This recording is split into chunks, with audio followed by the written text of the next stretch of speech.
Welcome to Real Clear Politics on SiriusXM's POTUS.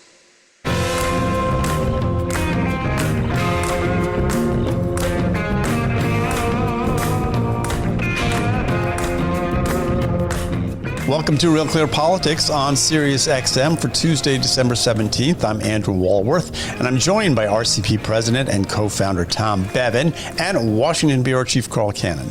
So, guys, the largest federal workers union has vowed to fight incoming President Trump if he forces them to go back to work at the office. So, Tom, the background on this is that the Biden administration just finalized this contract that allows 42,000 Social Security employees to work remotely through the year 2029. Trump wants them working in the office, says he'll fire them if they won't come back. So what do you make of Trump's demand, and what do you make of Biden signing this agreement as he heads out the door? Well, it's not dirty pool. I mean, it's a little bit. It's this idea that they're going to Trump-proof the government, right? That they're going to do things that are going to make it difficult or hopefully for them impossible for Trump to undo across the board in all of these different, regulations and all these different federal agencies. And this is just one example. So Biden tries to stick it to Trump because he knows one of Trump's priorities and the priorities of the new Department of Government Efficiency run by Elon Musk and Vivek Ramaswamy is to be getting these federal workers back into the office full-time 5 days a week. And so he goes and does this. And Trump, he handled it. I mean, he was talking about it the other day, and he said, look, it was kind of, he said the transition's been friendly, except for a couple of items. And this is one of the items on the list. And so they're going to take it to court, and we'll see, whether Trump prevails and is able to undo this effort by Biden to, basically throw a little bone to, A, throw a bone to the union, and B, give the middle finger to Trump. Carl, what'd you think of it? Well, I don't know if it's a good policy or bad policy. My guess is that the New York Times will be supportive because the New York Times union is threatened to litigate this. They think now this is a right that's been given to workers, and it was done during COVID. But they say if you take it away now, you're taking away something we didn't bargain for in the previous union contract, but we've come to expect, and we've set up our lives accordingly. And they say, well, there's, and if you force us to come to work, you're giving us a pay cut because we have maybe childcare things, commuting costs that we didn't have. So that's the rationale. It seems it's a little bit disingenuous because the reason people were told to stay home was so they wouldn't die of a virus. Right. But having said that, the thing about it that I question, the Democrats, they ran this campaign, and it wasn't just in 2024, in 2022, in the midterms in 2020, they said they're the party that is defending democracy. But they did a series of these things. In Tom's home state, J.B. Pritzker fooled around in the Republican primary, spent millions of dollars he inherited to try and handpick the Republican nominee. They tried to kick Donald Trump off the ballot. I won't even go in to try to put Trump in prison.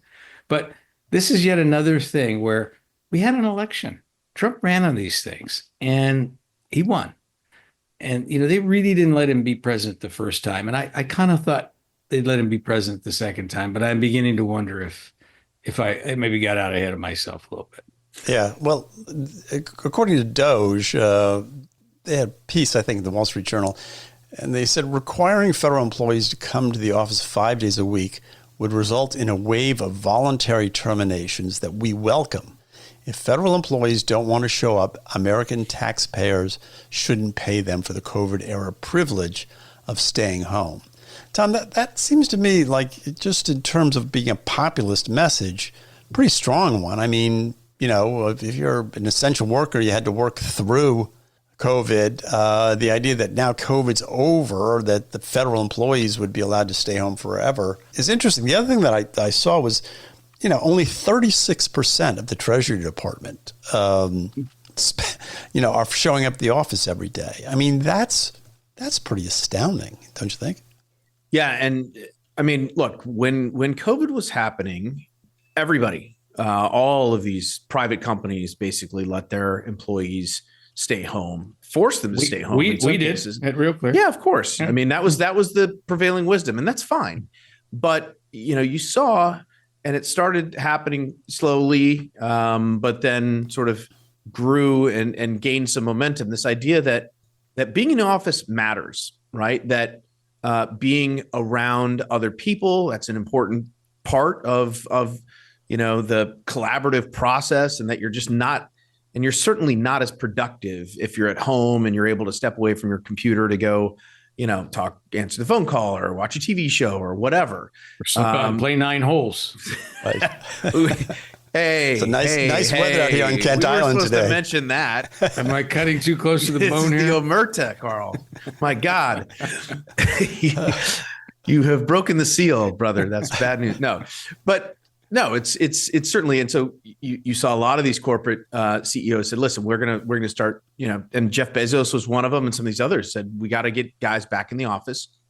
And so that became sort of the prevailing wisdom. And I think that's where things have been headed, except for federal employees, as you mentioned. I mean, in some of these agencies, I mean, the numbers who are actually coming to the office, not even just full time, but even a day a week or so, is really shockingly low. And so I think there is and while most people have either returned to the office voluntarily or returned to the office involuntarily, I think it does become kind of a strong populist message to say, well, what about these folks? I mean, we pay their salaries, right, and we don't always get the best service to begin with some of this stuff.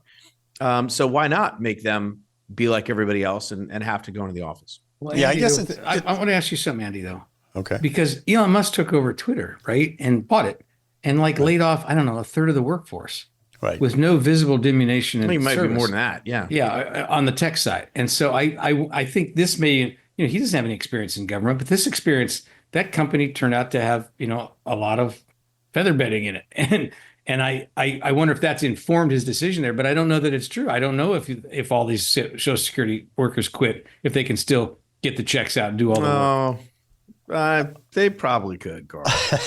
What do you think, Andy? Well, I have seen no the idea. DMV. Yeah, my guess would be that Doing there's a third less employees. There's always fat that can be trimmed. I also think that the decision of whether an employee gets to stay home or not, an employee can make that decision. I'm not sure it should be considered a right now or something that you would reach through collective bargaining. It seems to me that it's up to management to decide what they require of workers, and workers can either say yay or nay. But I do know this, and I will tell you, when I talk to young people, they have adjusted their lives to this, and they think that this is the normal now. And a lot of them are will make employment decisions based on whether or not they can work from home, which, more power to them. If they can, I guess, but I mean, it's off. also, again, there's a whole, the socialization aspect of being in an office in a environment where you're among your peers and you're able to socialize and collaborate and do all those are important things. And just sitting alone at home, yes, is it more convenient? Can you be there in your pajamas and don't have to ride the train or the bus down to work? Great. But at the same time, there are some serious drawbacks from a socialization aspect, not to mention, I mean, if you've heard these stories, and if you have anybody who runs a company where their workers are working, remotely, some employees, I mean, certainly some are diligent and try and, do work full days, but others are sort of gaming the system and they've bought these little mouse movers. So because, they're tracking whether they're actually sitting at their computers or not, employers are. And people are buying these little mouse movers that make it look like you're actually doing something when you can be off playing 9 holes of golf, Carl. Right. Yeah. Well, we're talking about young people. I want to talk about this new poll from Emerson College. This shocked me. This is on the assassination of the United Healthcare CEO, Brian Thompson. This poll from Emerson found that 41% of adults under 30 consider this murder, quote, acceptable. Another 19% were neutral about it. Are you talking about the murder of the United Healthcare CEO? Yes, I am. And that compares to just 10% of people over 50. So, Carl, these are shocking numbers, at least to me. How do you explain how young people could condone shooting someone in the back like this? Andy, there have been these polls for some time now, very disquieting. And people have written about it from the right and the left and the middle. Tom Edsel's written about it in the New York Times, about how a shockingly high number of people say that political violence is sometimes justified if your side loses the election. and more Democrats and more leftists than righties, but too high in both of them. But that was a hypothetical. Now you have this case that you said this man who did nothing to this guy who runs this company. There's no evidence this alleged assassin ever even dealt with United Healthcare, or that he even had insurance by them. And this cowardly act, shooting someone in the back you've never met, and now it's right in front of us. And so now this is not hypothetical anymore; it's real. And for people to answer that question in the affirmative, or to say the kind of irresponsible things Michael Moore and Elizabeth Warren have been saying, it's not disaffection, it's not populist, it's nihilism. And you would think that they would understand the most basic self-interest here. Forget the morality of it. What if someone did it to you? How would you feel? Or someone did it to your hero, your political hero, or a person for an industry you like? What if someone did it to the head of the Sierra Club? Wouldn't you be appalled? And they'd say, yeah, I'd be appalled. And it's like a lack of morality, but also an inability to use abstract thinking, an inability to think itself. And it's quite an indictment, I would say, of the educational system we've created. We're not teaching young people to think anymore, to think critically. Mm-hmm. Well, it was 22% of Democrats and 16% of independents. 12% of Republicans found it acceptable. I wonder if those numbers would be reversed if the politics of the situation were different, Tom. But what do you make of this? Yeah, I mean, it's not good, right? You look at, and we've seen other polls that show young people, they, don't believe in capitalism at the same levels as other, they don't believe in the American dream. We saw polls, they have a different view, sort of shockingly view of like October 7th, the massacre in Israel. I mean, every now and then you'll see these polls and the younger generation just seems like out of whack on a whole bunch of different levels. Now, I'm not going to go so far as Kamala Harris to call them stupid, but it does raise questions about their morality and their grounding. And this is another example of that. I mean, 40%, that's a big number. Yeah. And for people who would think that this kind of thing in our society in this day and age is acceptable, it shows that they're terribly, at least on this question alone, misguided. Yeah. Well, Carl, there was this other poll that came out, unrelated, but kind of related a little bit. It's a Gallup poll, just came out, and it showed that America's positive rating of the quality of healthcare in the U.S. is at the lowest point since 2001. I think that's when they started asking the question. 44% say the quality of care is good. 28% say their coverage is good, that coverage is good. So it does seem like, I don't know if they're related or not, but certainly people aren't happy with the healthcare system. Well, they say they aren't. But again, what are they comparing it to? How many of these people have lived in another country? They think single payer would be great. Have they ever actually been to Canada, which has single payer? And so I don't think these numbers really tell us much about the healthcare system. I think what they tell us is that these questions have a political component and they're loaded.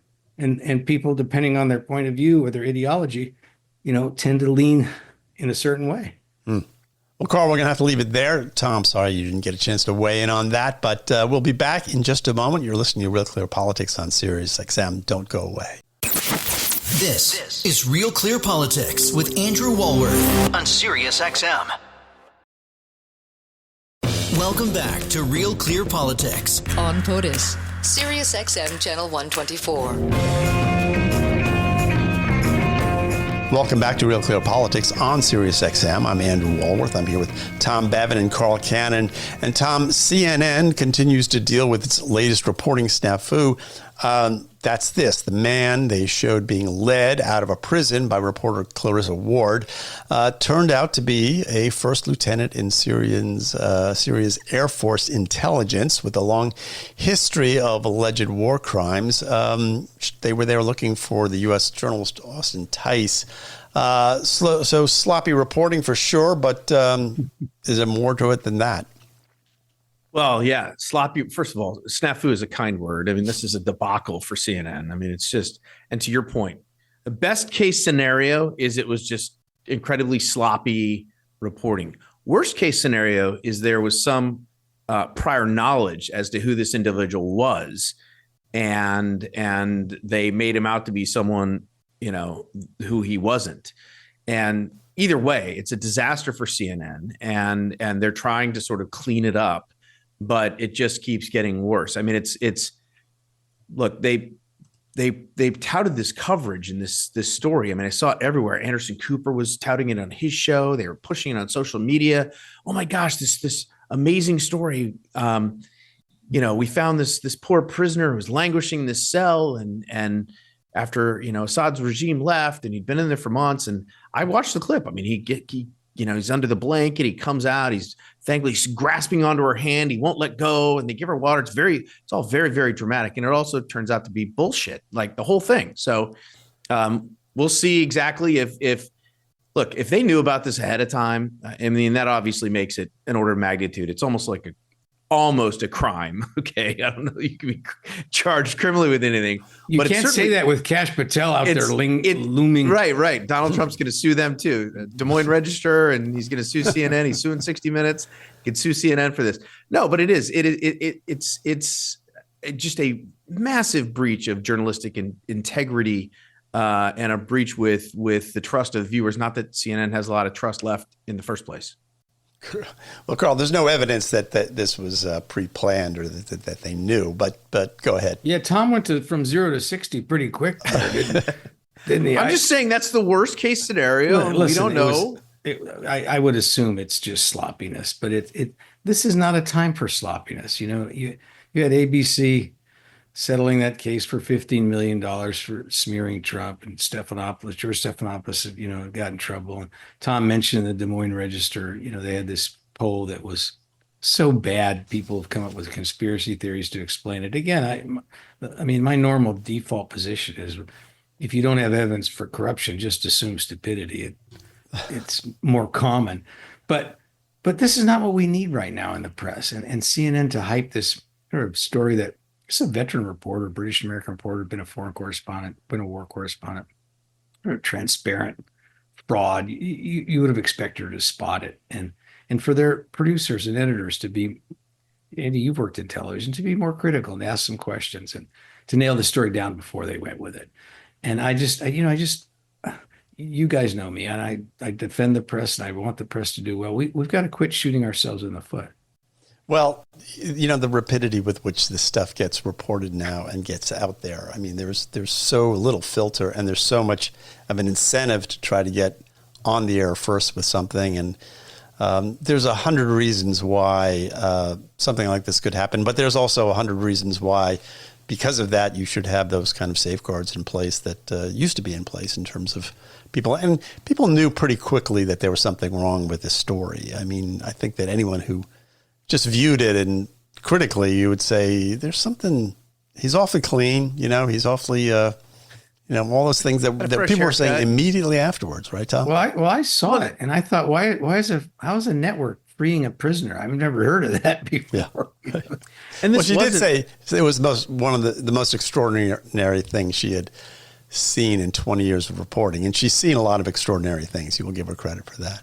But to your earlier point, Andy, this wasn't a scenario where, it was a story where they were rushing against their competitors to get it on air, and there was this urgent push they could have held this footage for 24 hours and checked the guy out. I mean, that's kind of a no-brainer. Actually, it's journalism 101, right, as opposed to just taking this story that could have been spoon-fed to you and throwing it up on air and then have an egg on your face, which is what they ended up with. And to Carl's point, I mean, CNN's already battling a defamation case. Jake Tapper was accused and is in court now. CNN's trying to defend itself against the claims that Tapper had slandered this veteran in terms of getting folks out of Afghanistan. And so this is like the last thing they need, but they seem to not be able to help themselves. Yeah. Well, Carl, last word of advice. You got 30 seconds here. Yeah. Look, we all want to get the story first. I was trained that way, but you have to get it right. Yeah. All right. Well, we're going to have to leave it there, guys. I'm Andrew Walworth. I'm talking to Tom Bevan and Carl Cannon. You're listening to RealClearPolitics on Sirius XM. We're going to take a break and be right back after this. This is Real Clear Politics on POTUS, Sirius XM Channel 124. Not bound by any left-right constructs. Real Clear Politics. Open to a wide political spectrum. This is POTUS on Sirius XM Channel 124. Welcome back to Real Clear Politics on Sirius XM. I'm Phil Wegmann, White House reporter for RCP, and I'm joined now by Texas Representative Chip Roy, one of the most fiscally conservative and most consistent members of Congress. He joins us from Capitol Hill, where Republicans are scrambling to put the finishing touches on an end-of-the-year CR. Congressman, how is that work going? Well, anytime you hear the phrase scrambling and end of the year, you should run and hide if you're an American and you care about fiscal conservatism or reduction in debt or reduction in deficits, because they never go together, right? The problem we've got here is the usual swamp way of legislating. And there's always a reason, right? There's always an excuse. Sometimes there are reasonable concerns, like the disaster situation for our friends in the Southeast, farmers who are, getting absolutely hosed by the ridiculous policies of the Biden administration, inflation, and other geopolitical forces. These are all real issues. Nobody disputes that.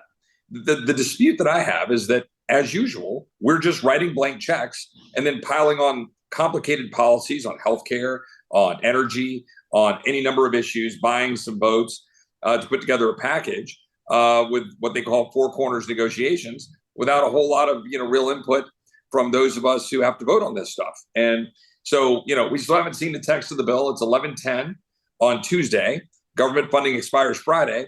And I'm told it's 1,400 pages, 110 billion of unpaid for additional spending, 25 billion of healthcare spending, which is half paid for by gimmicks with complicated health policy. And so, to say I've got concerns is an understatement. Well, you mentioned the four corners, Speaker of the House, the Majority Leader, and then their counterparts in the minority. I'm curious, because leadership elections are around the corner, if how Republicans handle this CR might influence your vote for Republican leadership next year. Is this something that you're going to be remembering? Look, I'm not going to play that game. I will say this, though, because I think it matters, that something has to change. Okay. We have this year passed an extraordinary amount. I don't have the total in front of me. I need to actually have my staff. I need to work it up. An extraordinary amount of money via suspension of the rules. We have moved extraordinary policy via suspension of the rules. We are doing the opposite of what we set out to do 2 years ago, to open this place up, have more amendments, have more say, have more engagement, and that has to change. So something's got to get sorted out heading into January that changes that landscape. We need to get back to legislating the proper way. I understand there are emergencies. We also have to get real about spending. When someone comes up to me and says, but fill in the blank, act of God, war, there's always a reason, right? Take Ukraine. We've got to stop Russia. This is an important moment. This is Churchill, all of that. They'll say, well, what about China and Taiwan? Or right now it's, disaster rate, hurricanes, it's farmers. We've got this. There's always an emergency. There's always a thing. There's always a heartstring to be tugged on. There's COVID. There's a COVID emergency. Oh, now we got to make sure we do. We always have a reason to spend money because we can, because we print money and we're destroying the country. But more importantly, we're destroying the American ethos because we're making Americans more dependent on government by continuing to fund largesse and programs and doling out money. That has to stop. Well, Congressman, I remember there was a lot of talk among Republicans about all of the things that they were going to do when they controlled both chambers of Congress as well as the White House. And certainly, I think some of your colleagues would admit that Republicans fumbled on Obamacare repeal. But one thing that I was struck by during the Biden years is that suddenly a lot of Republicans who greenlit an extraordinary amount of spending under a Republican president, suddenly they're very happy to make fiscally conservative arguments. So is this just the way of Washington? Republicans are fiscally conservative when they're in the minority, and then they forget all of that when they have control of power. Republicans are never fiscally conservative. That's just, prove me wrong. And if anybody wants to come debate me, come prove me wrong. What will happen is an appropriator will come up and they'll give me some figures about the last decade, about how we've held non-defense spending and even defense spending, overall discretionary spending at a relatively low clip, they will say. I will say, well, COVID kind of blew that out of the water, but I'd also point in a lot of side deals and a lot of supplemental spending. But I would also note that, I mean, the truth is whatever fiscal discipline that has ever been enacted has been forced upon us, forced upon Republicans. When we went through in 2011 with cut, cap, and balance, that was a political effort. Senator DeMint over the Senate, some House guys, to push that and to get cut, cap, and balance put in place again in divided government. Republicans in the House, Obama in the White House. And so now it'll be interesting to see with Doge. I pointed out when we had Elon and Vivek, when they came in to meet with the conference, I said, look, I love what you guys are doing. Support it. You should expose all of this. You should use crowdsourcing, use AI, whatever you can. Let's identify all the waste. Let's cut it. But if you're looking for the enemy, it's right here in this room. Okay, it's all the people who vote for this stuff all the time. And we're doing it this week, right now. Mm-hmm. We are doing what we said we wouldn't do, right? Since we were elected on November 5th, by my count, we are now pushing, you correct me if I'm wrong, somewhere around $330 billion of additional deficit spending passed out of the House, certainly to be made law in the Senate. The WEP Social Security bill and the supplemental bill that we're talking about this week, I'm not even talking about any other bills. Those add up to additional deficit spending, unpaid for. They're not paid for with taxes. They're not paid for with cuts. They're just more printing of money. And Republicans said they wouldn't do that. And that's precisely what we've done in the first 45 days after the election. So it doesn't sound like you're very optimistic that the way Congress will deal with Doge will be in a serious way. Certainly Elon Musk and Vivek Ramaswamy, they can make suggestions, but when it comes to actually, statutory authority, it doesn't seem like you're certain that Republicans will have the stomach for those kinds of reforms.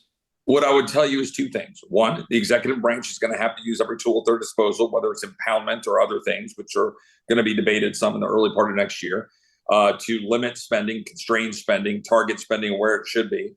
But importantly, that things are going to have to change in the House of Representatives in particular, and in the Senate too, if we expect to actually have any kind of fiscal responsibility. If I hear one more Republican come to say something like, we've got to bend the mandatory spending curve.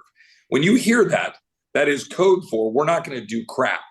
What that's code for is we're going to pretend to talk about changes because they don't want to touch or talk about Social Security or Medicare. The fact that Social Security is going to go bankrupt now 6 months earlier because of the $200 billion that we just passed that is going to actually drive up the deficits and constrain Social Security and make it go bankrupt 6 months earlier.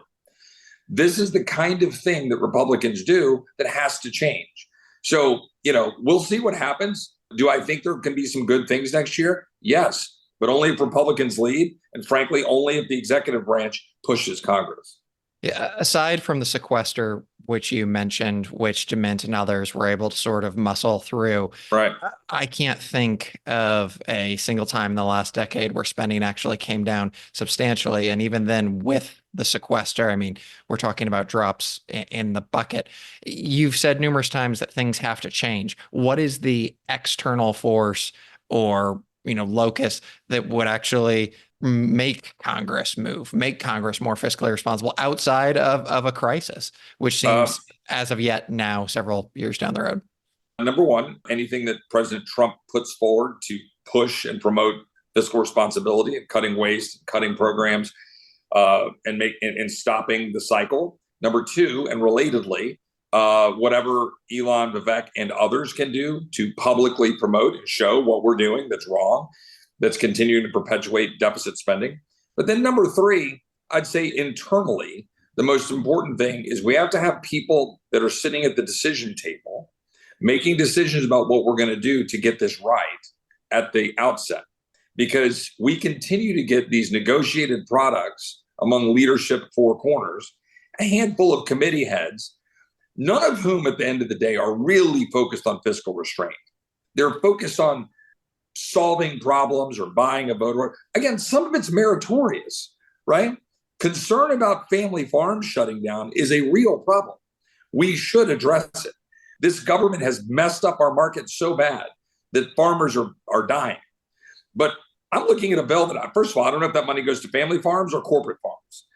Second of all, I don't know whether or not what I know for sure, is that we're not paying for it. And until there's a limiting principle, then we'll never see change.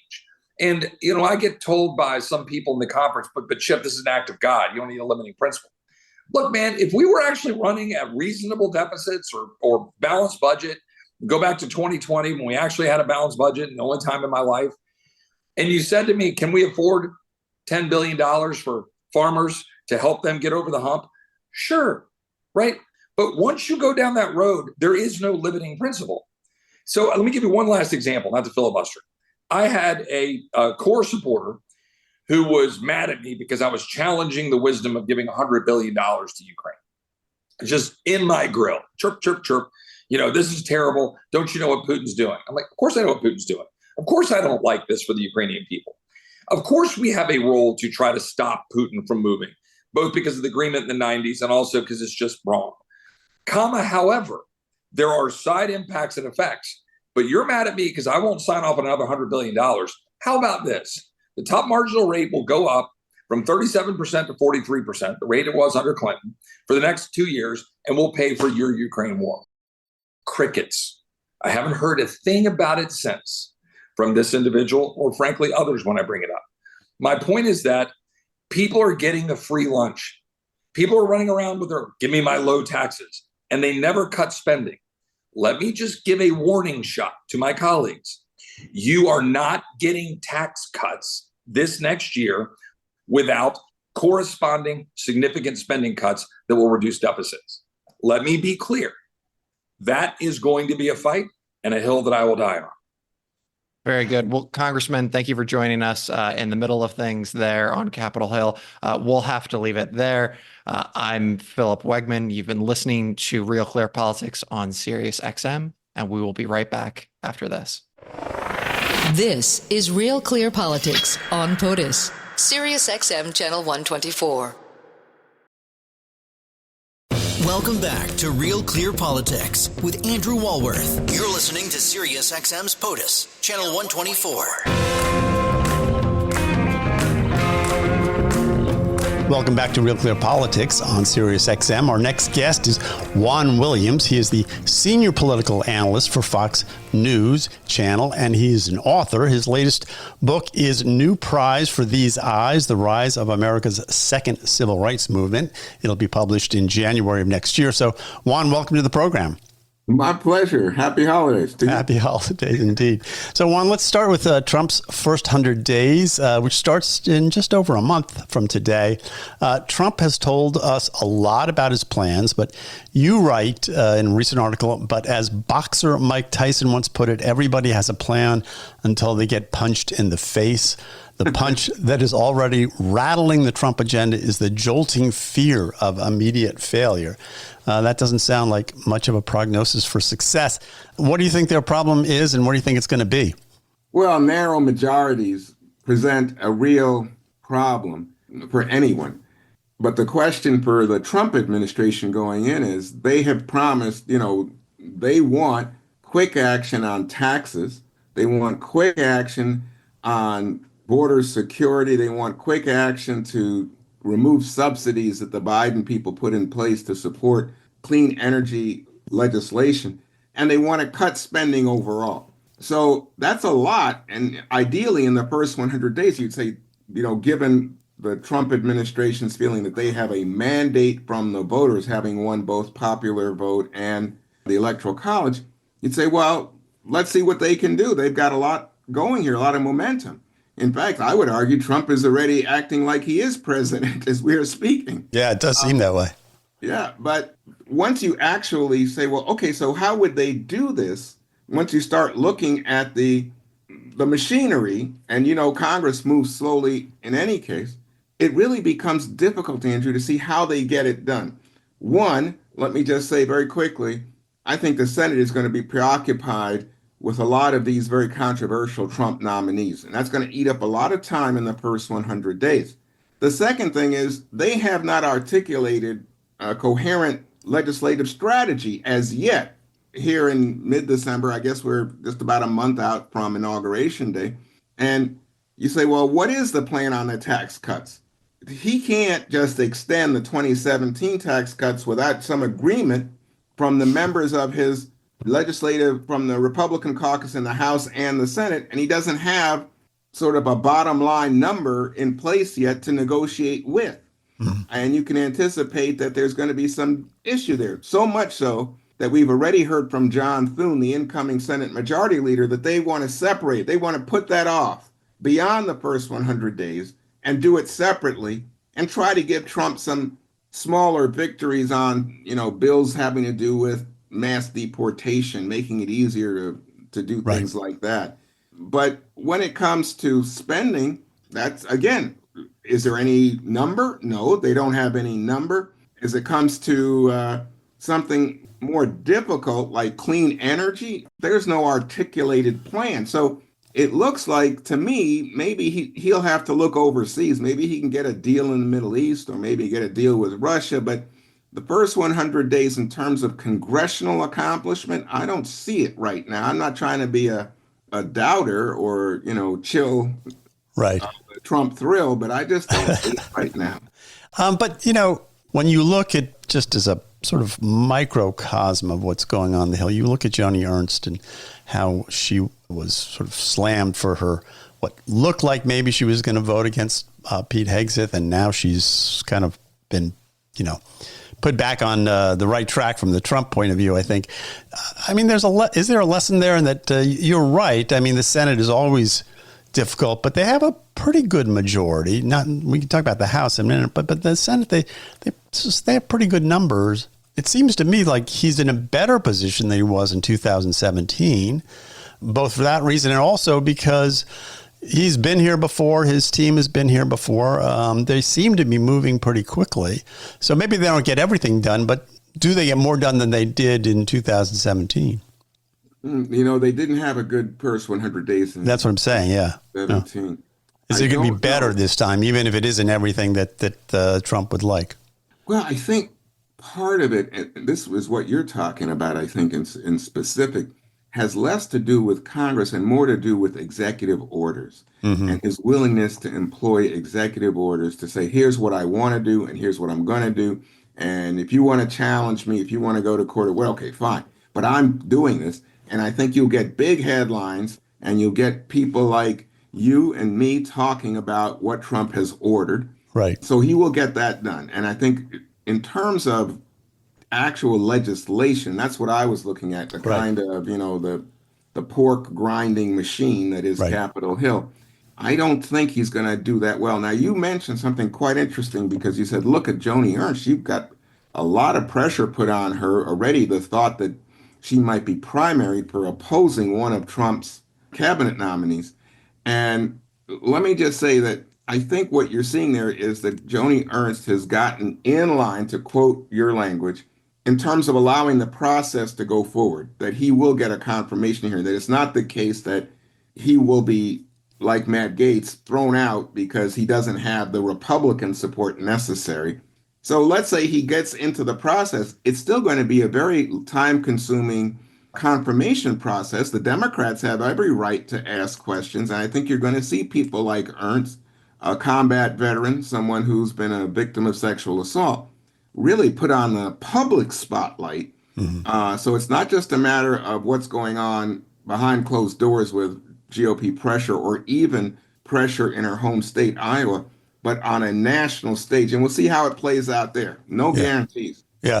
You're listening to Real Clear Politics on Sirius XM. I'm Andrew Walworth. I'm talking with Juan Williams of Fox News. Let's talk about the House for a minute, because you wrote about that as well. How difficult is it going to be for Mike Johnson to forget about the House, control his caucus and deliver what the president wants? Well, I'm an old man, Andrew, and I've been around. So I remember John Boehner. I remember Paul Ryan. I remember so many people who have tried with bigger majorities to get stuff done with the Republican caucus. And the track record is not good in terms of Republican productivity over the last few legislative sessions with bigger majorities. Johnson's challenge, is going to be to somehow wrangle support for Trump. And his biggest ally in that would be Trump, because I think a lot of these people are worried about, crossing Trump. I mean, yesterday at a news conference, you heard Trump say, with regard to the nominees, I'm not going to pressure and challenge people, primary them if they have legitimate reasons for questioning a nominee. But it's the same thing in the House when it comes to legislation. I mean, right out the box, they don't want to anger Trump. Trump is the king. So you would think that would be a help to Johnson. But then Trump will do something like the TikTok thing where he says, I am in favor of a ban on TikTok. No, I'm not. Wait, I'm not. When you get stuff like that, when he's moving fast, it's impossible then to say, I'm going to hold on to all of my Republicans in the House because they have clear marching orders. They don't have clear marching orders. And even on a tax bill, which is, a big promise, you got to think, well, okay, so what is the number that we're all told to agree to? And that's not there yet. But Johnson, I think just, in dealing with some of the Freedom Caucus people, is going to be up against it, because if he loses one or two, that's the game. Yeah. Well, I know, Juan, you're not in the business of giving the Republicans advice on how to advance their agenda, but it does seem to me like what you're saying is if they do want to advance, they should take smaller bites and get some executive orders through, get a few single hits, if you will, in terms of legislation, and not try to go for something big like some people are talking about, doing sort of a one bill that throws the budget and immigration and everything into one big smorgasbord. Well, I wish I was so confident a human being that I thought that my advice was valuable to my pals on the Republican side. But I know that's not true. But I think it's just a matter of reality, that I don't see them getting any big ticket items out the door. I think that's why you're seeing people talk about doing things in stages, and the tax cut as the big chunk for much later in the year, just before the 2017 Trump tax cuts would expire. Yeah. And I think you're right. So it would be like, well, what can we do? Because we do want to create the impression for Trump voters and supporters that we are getting things done, that we are satisfying the agenda. I think you're going to see some stuff done to try to make it easier to deport illegal immigrants. The question is, well, what more can you do? And you've got to put money in place if you want to build big detention centers, and there's going to be controversy. So I don't know. But there's smaller bites that can be taken. Maybe some of the tariffs that we've heard about. I don't know. Yeah, there's a lot he can do with the pen, as Obama used to say, right? The executive action, right? Yeah. Hey, we've got about a minute left here, and I just want to give our listeners a preview of the new book, which comes out in January. Excited about it. Just give us a headline. What's different about this one than your last treatment of the same topic? Well, my last treatment of civil rights in America was more than 30 years ago. It was a book called Eyes on the Prize, America's Civil Rights Years, and it covered the period 1954, the Brown decision, through 1965, passage of 64 Civil Rights Act, 65 Voting Rights Act. And as you and I, as political people, we know how much of an impact that had. But maybe the greatest fruit of the voting rights period was the production of more Black elected officials around the country, and ultimately a Black president, Barack Obama. Right. And so in this book, I'm arguing that we're seeing a second civil rights movement that began with talk of a post-racial America. And then you had the emergence of Black Lives Matter. Remember Trayvon Martin's killing and all that. And then you had the opposition, the Tea Party, the kind of populist opposition emerge. And Trump really personified much of that, going after Obama with the birther movement, and then his surprise victory in 2016. And subsequent to that, we've had George Floyd and those big protests.